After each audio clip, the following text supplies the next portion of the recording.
Welcome to Classic Storytime Hub. Tonight, we journey into the haunted moors with Skulls in the Stars by Robert E. Howard. This tale has been reimagined in English, reshaped with cinematic suspense to bring you a fresh, chilling experience unlike any other. Two paths stretched toward Torker Town. One cut straight across the desolate moor, a barren expanse where the wind whispered over lifeless soil. The other wound endlessly through the swamps, twisting among hummocks and treacherous quagmires, skirting the low hills to the east. Solomon Kane paused, startled as a breathless youth from the village rushed after him, eyes wide with dread. "Take the swamp road, sir! For God's sake, take it!" Kane's gaze hardened. Tall and gaunt, his pallid face shadowed by deep, brooding eyes, he loomed like a figure carved from the night itself. His Puritan garb only deepened the somber aura. "The swamp road?" he asked. "Aye, sir, it is safer," the boy stammered. Kane's lips curled. "Then the moor must be haunted by Satan himself, for your townsman warned me against the other." The youth swallowed. "The quagmires, sir, you might not see them in the dark. Better to return to the village and continue at dawn." Kane shook his head, impatient. "The moon will rise as twilight dies. By its light I can cross the moor and reach Torker Town within hours." "No, sir, you mustn't!" The boy's voice cracked. "No one dares that way. The moor is empty, lifeless. But in the swamp lives old Ezra. He dwells alone since his cousin Gideon, mad as the night, wandered into the mire and vanished. Ezra may be a miser, but he would not refuse you shelter until morning. If you must go, take the swamp road." Kane's piercing stare made the lad squirm, shifting nervously on his feet. "If this moor is so cursed, why did your villagers not speak plainly instead of muttering vague warnings?" "Men do not like to speak of it, sir. We hoped you would heed their advice. But when you turned not at the forks, they sent me to beg you, reconsider." Kane's patience snapped. "Name of the devil!" His rare oath cut the air like a blade. "The swamp road, the moor road. What menace lies ahead? And why should I wander miles out of my way to risk the bogs and mires?" "Sir," the boy whispered, leaning close as though the darkness itself might overhear, "we are simple folk, and we dare not speak of such things lest misfortune strike us. But the moor road is cursed. None from these parts has set foot upon it for more than a year. Those who wander there by night do not return. Some foul presence stalks the moors, claiming men as its prey." Kane's eyes narrowed. "And what form does this horror take?" "No man knows," the boy stammered. "None who glimpsed it live to tell.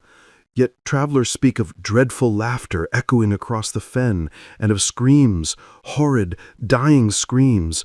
Sir, I beg you, return to the village. Spend the night there, and at dawn take the swamp trail to Torker Town." Deep within Kane's shadowed gaze, a cold light flickered, like a witch's flame beneath frozen waters. His pulse quickened. Danger, mystery, the promise of peril. Though he did not name it so, he believed his resolve righteous when he declared, "These are the works of evil powers. Darkness has laid its curse upon this land. A strong man must stand against Satan's hand. I go, for I have defied him before." The boy faltered, knowing argument was useless. "The victims, sir, their bodies were found torn and broken." At the crossroads he lingered, sighing as he watched Kane's tall figure stride away, vanishing into the path that led toward the moors. The sun was sinking as Kane crested a low hill, Blood red it drowned behind the sullen horizon, painting the grass in fire. For an instant he seemed to gaze upon a sea of blood. Then shadows crept from the east, swallowing the blaze, and Solomon Kane pressed onward into the gathering dark.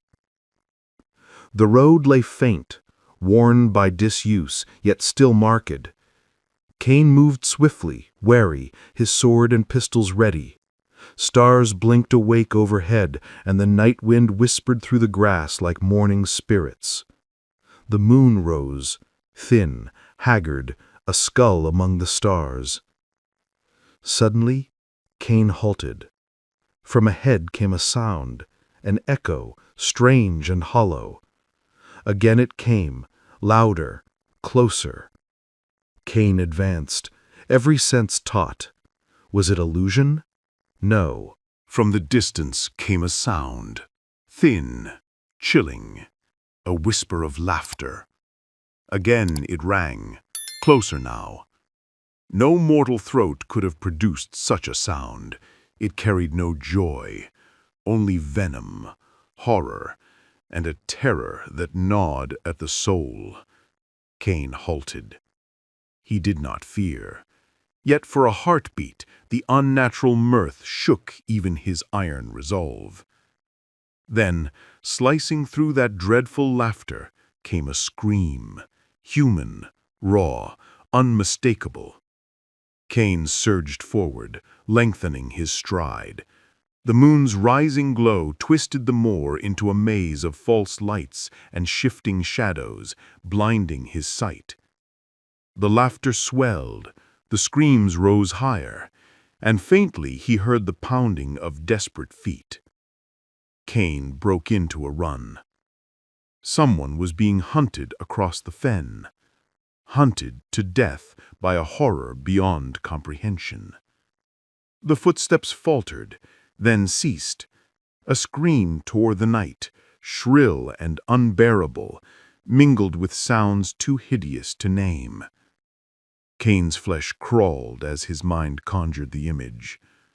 Some fiend crouched upon its victim, rending and tearing. A struggle echoed through the silence, brief and terrible. Then the footsteps resumed, stumbling, uneven, accompanied by choking cries. Cold sweat beaded Kane's brow. Horror upon horror pressed in, suffocating. "God grant me light," he muttered, straining to pierce the veil of shadows. The moor was a blur of illusions. Stunted trees loomed like giants, bushes twisted into monstrous shapes. Kane shouted, forcing speed into his stride. The shrieks ahead broke into a squealing frenzy. Another struggle erupted, and then from the tall grass something reeled into view. It had once been a man. Now it was a grotesque ruin, drenched in blood, staggering toward Kane. It collapsed at his feet, writhing, gibbering beneath the rising moon. Its face twisted in madness. It yammered one last time, then fell silent, dying in its own gore. The moon had risen, casting its pale glow across the moor. Kane bent over the corpse, its mutilation unspeakable even to him, a man hardened by the horrors of the Inquisition and the witch-finders. He shuddered, rare for one so cold of spirit. A nameless traveler, he thought, until a chill like ice gripped his spine. He was not alone. His eyes lifted, piercing the shadows from which the dying man had staggered. Nothing moved, yet Kane felt it, an unseen gaze locked upon him, eyes not born of this earth. He straightened, pistol drawn, waiting. Moonlight spread across the fen like a lake of blood, restoring shape to trees and grasses.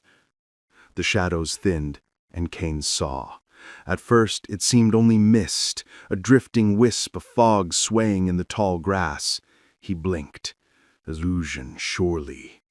But the haze thickened, shifting into form. Two eyes flared, hideous, blazing with a madness older than mankind, a terror beyond mortal insanity.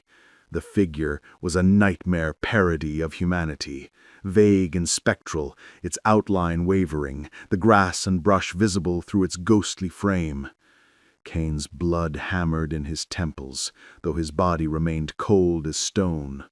How could such a wavering phantom strike flesh? Yet the mangled corpse at his feet testified to its dreadful power. One thing Kane knew. He would not be hunted like the others, screaming across the moors, dragged down again and again. If death awaited, he would meet it, standing, wounds to the front. The thing's mouth gaped wide, a grisly void, and its laughter shrieked, closer now, soul-shattering in its nearness. Kane raised his pistol with deliberate calm and fired. The shot cracked across the fen. A howl answered, rage, mockery, madness. The creature surged forward, a flying sheet of smoke, arms outstretched like shadows made flesh, reaching to drag him into the abyss. Kane moved with the feral speed of a starving wolf. His second pistol roared, but the shot vanished into mist. In an instant, he had drawn his long rapier, thrusting straight into the phantom's heart. The steel sang, but met no flesh. The blade passed clean through, and Kane felt icy fingers clutch his limbs, talons ripping cloth and skin alike. He cast aside the useless sword and grappled with the thing. It was like wrestling smoke, an insubstantial shadow, armed with claws sharp as daggers. His mighty blows struck only emptiness. The arms that had crushed men in battle now swept through nothingness, while the fiend's ape-like talons tore at him, and its mad eyes burned into the deepest corners of his soul.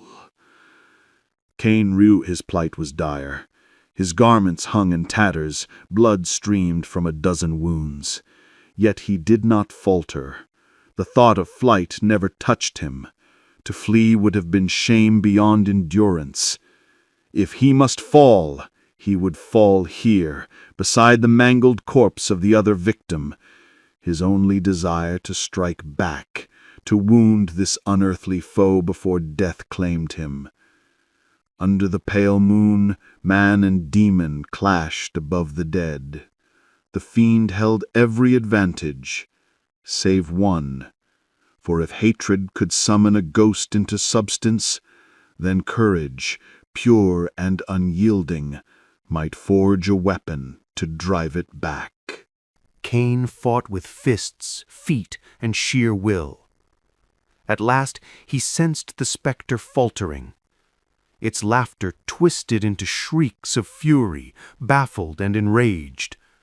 Courage, unyielding, defiant, was the one weapon hell itself could not withstand. Though Kane did not understand, he felt the talons weaken, the claws grow uncertain. A wild light flared in those monstrous eyes. Reeling, gasping, he hurled himself forward, grappling the thing at last. They tumbled across the moor, the phantom coiling around him like a serpent of smoke. His flesh crawled, his hair bristled, for in its gibbering, Kane began to comprehend the horror's true voice. He did not hear the thing as men hear speech, nor comprehend as men comprehend words. Its secrets came in whispers, yammerings, and screaming silences, each syllable a shard of ice driven into his soul. And Kane understood. Far away, in the heart of the swamp, stood the hut of old Ezra the miser. It crouched by the road, half hidden beneath sullen trees whose twisted branches locked together, casting it in perpetual gloom. The walls sagged with rot, the roof sagged with decay, and monstrous fungi clung to its timbers, pale and green, writhing as though they sought to peer inside. The hut seemed less a dwelling than a hunched dwarf, over whose shoulder ogres leered. The road wound through the swamp, crawling past rotting stumps, rank hummocks, and pools scummed with snakes and slime. Travelers passed that way, but few glimpsed Ezra. Only a flash of his yellowed face peering from behind the fungus-choked window, itself like some hideous growth. Ezra was of the swamp. Gnarled, bent, sullen, his fingers curled like parasitic vines, his hair hung in drab strands like moss. His eyes were the eyes of a corpse, yet hinted at depths as foul and bottomless as the dead lakes around him. Now those eyes gleamed at the man who stood before his hut. Tall, gaunt, dark, his face haggard, claw-marked, his limbs bound in bandages. Behind him, villagers lingered, silent and uneasy. "You are Ezra of the Swamp Road?" Kane's voice cut the silence. "Aye," croaked the miser. "And what would ye of me? Where is your cousin Gideon, the mad youth who dwelt with you?" Ezra's eyes flickered. "Gideon?" "Aye. He wandered into the swamp and never returned. Likely he lost his way, or wolves took him, or he sank in a mire, or perhaps an adder struck him." "How long ago?" "Over a year." Kane's gaze hardened. "Listen well, Ezra. Soon after your cousin vanished, a countryman crossing the moors was torn to pieces by some unknown fiend. Since then, the moor has become a place of death. First the folk of the countryside, then strangers who wandered the fen, all fell to its clutches. Many men have perished since that first one." "Last night I crossed the moors," Kane's voice rang cold and steady, "and I heard the flight of another victim, a stranger, ignorant of the curse that stalks those fens. Ezra the miser, it was a fearful sight. Twice the poor wretch broke free, bleeding and torn, and twice the fiend dragged him down again. At last he fell dead at my very feet, slain in a manner that would freeze the heart of a saint." The villagers stirred uneasily, whispers rippling through the crowd. Ezra's eyes darted, furtive and guilty, but Kane's expression never shifted.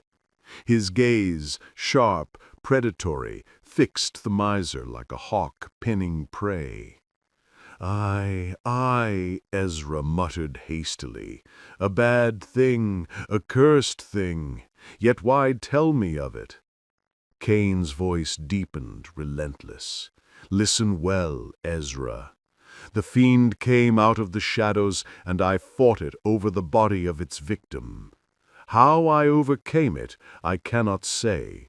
The battle was long and bitter, but the powers of light stood with me, stronger than the legions of hell. At last it broke from me and fled. Yet before it fled, it whispered a monstrous truth." Ezra flinched, his face blanching, his body shrinking as though the words themselves struck him. "Nay, why speak of this to me?" he muttered, trembling. "I returned to the village and told my tale, for now I know I hold the power to rid the moors of their curse forever. Ezra, come with us." "Where?" croaked the miser, his voice cracking. "To the rotting oak upon the moors." Ezra staggered as if struck by a blow. A scream tore from his throat, incoherent, and he spun to flee. But at Kane's sharp command, two burly villagers leapt forward, seizing him. They wrenched a dagger from his withered hand and bound his arms, shuddering as their fingers touched his clammy flesh. Kane turned without pause, motioning them onward. He strode up the trail, the villagers struggling behind, their prisoner writhing in their grasp. Through the swamp they went, out across a little-used path that climbed the low hills and led them into the haunted moors. The sun slid low across the horizon, bleeding its last light into the moors. Old Ezra stared at it with bulging eyes, as though he could never drink enough of its glow. Far out upon the fen loomed the great oak, once mighty, now a rotting husk, standing like a gallows against the dying sky. There Solomon Kane halted. Ezra writhed in his captor's grip, choking out incoherent sounds. Over a year ago, you feared your mad cousin Gideon would reveal your cruelties. So you led him from the swamp along this very trail, and here, beneath the night, you murdered him. Ezra cringed, snarling, "You cannot prove this lie." Kane gestured. A nimble villager clambered up the decaying trunk, pried into a crevice, and cast down what he found. With a clatter, a skeleton struck the earth, its skull split wide. Ezra shrieked, collapsing in horror. How knew you this? You are Satan," he gibbered. Kane folded his arms, his gaze unyielding. "The thing I thought last night told me as we reeled in battle. I followed it here, for the fiend is Gideon's ghost." Ezra screamed again, thrashing wildly. "You knew," Kane's voice was grave, relentless. "You knew what stalked the moors. That is why you left his body here, not hidden in the swamp. You feared the ghost of the maniac, and rightly so. In life he was broken, but in death his spirit hunts blindly, slaying all who cross the fen, unable to tell one man from another. Yet he knows you, Ezra. He hates no other, and when you are gone, his spirit will rest." Kane's eyes lifted to the sinking sun. "All this I heard from Gideon's ghost, and its yammerings, its whispers, its shrieking silences. Nothing but your death will lay him to rest." Ezra fell silent, trembling, as Kane pronounced the words of his doom. "A hard thing it is," Kane said darkly, "to condemn a man to death in cold blood, and in such a manner as I now decree. Yet you must die, Ezra, that others may live, and God himself knows you have earned this fate. You shall not perish by rope, bullet, or blade, but at the talons of the one you slew, for nothing else will appease him." At these words, Ezra's mind shattered. His knees buckled, and he collapsed groveling in the dirt, shrieking for mercy, begging to be burned, begging to be flayed alive, anything but the doom Kane pronounced. His cries rose in a shrill monotony that tore at the ears. The villagers, their fear stoking cruelty, bound him to the rotting oak. One urged him to make peace with God, but Ezra only screamed. A hand was raised to strike him, but Kane's voice cut through. "Let him make his peace with Satan, whom he is more like to meet," the Puritan said grimly. "The sun sinks fast. Loose his bonds enough that he may struggle free by nightfall. Better to meet death unshackled than bound like a sacrifice." They turned away, leaving Ezra yammering and gibbering in unhuman tones, until at last he fell silent, staring at the sinking sun with a terrible, fixed intensity. Across the fen they walked, Kane casting one last glance at the grotesque figure lashed to the tree, like some monstrous fungus clinging to the bole. Then the miser's scream split the twilight. "Death! Death! There are skulls in the stars!" Kane sighed, his voice heavy with sorrow. Life was good to him, though he was twisted and cruel. Perhaps God has a place for such souls, where fire may burn away their corruption as flame cleanses the forest of its rot. Yet my heart is heavy. "Nay, sir," a villager said, "you have done the will of God. Good alone shall come of this night's deed." But Kane's reply was grave. "I know not, I know not." The sun was gone, and night fell with unnatural swiftness, as though vast shadows rushed down from unknown voids to smother the world. And through that thickening dark came a strange echo, chilling and unearthly. The men halted, turning back toward the moors, hearts pounding at the sound. The moor lay drowned in shadow, an endless ocean of darkness. Tall grass bent and swayed in long ghostly waves before the faint wind, breaking the silence with whispers that seemed not of this world. Then the red disk of the moon clawed its way above the horizon. For a heartbeat, its glow carved a grim silhouette against the sky. A figure, bent, grotesque, sped across the face of the moon, its feet barely grazing the earth. Close behind, a darker shape followed, a flying shadow, nameless and formless, a horror without shape or mercy. For one terrible instant, the two forms stood stark against the moon, hunter and hunted, locked in a nightmare chase. Then they collided, merging into a single writhing mass, and vanished into the abyss of shadows. Across the fen, the silence shattered. A single shriek of laughter, inhuman, terrible, echoed through the night. And thus the story ended. If you liked this journey into the worlds of classic literature, do not forget to support us by subscribing so we can tell you more. And hey, if there's a classic tale you'd love to hear told in this suspenseful style, drop its name in the comments below. Your suggestion might be our next chilling adventure.